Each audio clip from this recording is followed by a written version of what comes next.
আসসালামু আলাইকুম। ও মা, আজকে সকালে উঠে দেখি আজকের দিনটা একবারে মেঘলা মেঘলা।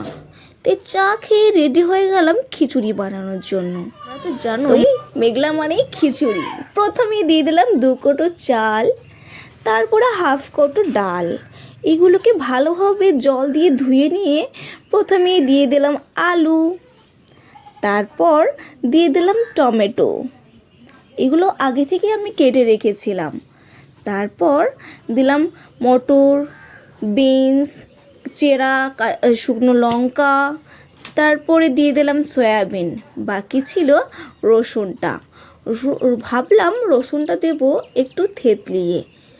তারপর আমি 6-7 খানা রসুন নিয়ে থেতলানো স্টার্ট করে দিলাম। এগুলোকে ভালোভাবে থেতলিয়ে দিলাম কড়াইতে। কড়াইয়ে দেওয়ার পর এগুলোকে ভালোভাবে সাজিয়ে গুছিয়ে প্রস্তুত করে নিলাম। তারপর একটুখানি সামান্য হলুদ গুঁড়ো, একটুখানি সরিষার তেল দেওয়ার পর ভালোভাবে মিক্স করে ধরিয়ে নিলাম উনুনটা, মানে আমার গ্যাসের চুলোটা ধরানোর পর চাপিয়ে দিলাম কড়াইয়ে ভালোভাবে মিক্স করে দিয়ে দিলাম জল।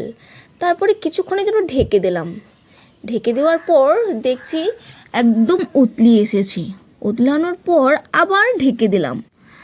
ঢাকার পর দেখি বেশ হয়ে এসেছে।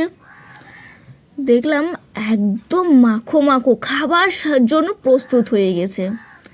তাই ভাবলাম একটু এর তড়কা লাগানো যাক। তারপর খোলাতে দিয়ে দিলাম অল্প একটু পেঁয়াজ আর 2-3টের মতো শুকনো লঙ্কা, তারপর সামান্য একটু সরিষার তেল। এগুলোকে ভালোভাবে নাড়িয়ে দিয়ে দিলাম একটা ডিমটা ফাটিয়ে ভালোভাবে নুন দিয়ে একদম ভুজিয়ার মতো করে নিলাম। ভুজিয়ার মতো করে নেওয়ার পর এটা দেব খিচুড়ির মধ্যে ভালোভাবে নাড়িয়ে খাওয়ার জন্য প্রস্তুত করে নিলাম। তারপর যখন সার্ভ করি থালাতে, সত্যি অসাধারণ হয়েছিল, একদম সুস্বাদু। আর পাশে ছিল একটুখানি আলুর ভর্তা।